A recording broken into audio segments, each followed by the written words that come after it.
নাহিদ রানার বল সজোরে আঘাত করল গ্রিলে। সেই আঘাতের শব্দই বরং বলে দেয় ঠিক কতটা ক্ষিপ্র তিনি। পাশে থাকা এক দর্শক তো রীতিমতো কেঁপে উঠেছেন। তিনি হয়তো ভেবেছিলেন বল জাল ছিঁড়ে বেরিয়ে আসবে। 22 গজেও নিশ্চয়ই এমন ত্রাসের রাজত্ব সৃষ্টি করেন নাহিদ রানা। অনুশীলন নেটেও তিনি ছাড় দিতে নারাজ। সতীর্থদেরও আগ্রাসনের অগ্নিকুণ্ডে ছুড়ে দিতে দ্বিধা নেই।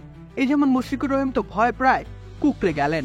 এখানেই শেষ নয়, লিটন দাসের চোখে মুখেও ভয় ধরিয়েছেন নাহিদ। দ্রুতগতির এক বাউন্সারে লিটনের দিকে একটু অপরাধ বোধ নিয়ে এগিয়ে গিয়েছিলেন, কিন্তু প্রতিপক্ষের সামনে নিশ্চয়ই থাকবে না কোনো অপরাধ বোধ।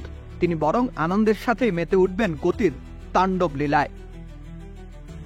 শ্রীলঙ্কায় এবারই প্রথম খেলতে এসেছেন নাহিদ রানা। অভিষেক তো তার হয়েছে সদ্যই।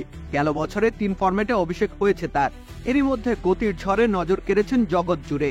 তার প্রশংসা তাসমান থেকে বঙ্গোপসাগর তীরে আছড়ে পড়ছে। আর এটা ওটা না, কাপড় ধোয়ার একটাই সলিউশন, চাকা অল ইন ওয়ান। বাংলাদেশের প্রেক্ষাপটে শুরুতেই এমন ঝলক দেখানো মোটেও নতুন নয়, কিন্তু সময়ের সাথে সাথে পেসারদের ক্ষয় হয়। এই যেমন মুস্তাফিজুর রহমানের ইতিহাস তো পুরনো নয়, তবে নাহিদের সামনে উদাহরণ রয়েছে বটে। ইনজুরির সাথে পাঞ্জা লড়াইয়ে তাসকিন আহমেদ সেরা। প্রায় 400 বছর টিকে যাওয়া গলফ ফোর্টের মতো না হোক, নিদেন পক্ষে বছর 10 স্থায়িত্ব পাক এই তারকার আগ্রাসী রূপ। শ্রীলঙ্কার গল থেকে রাকিব হোসেন রুম্মান, খেলা 71।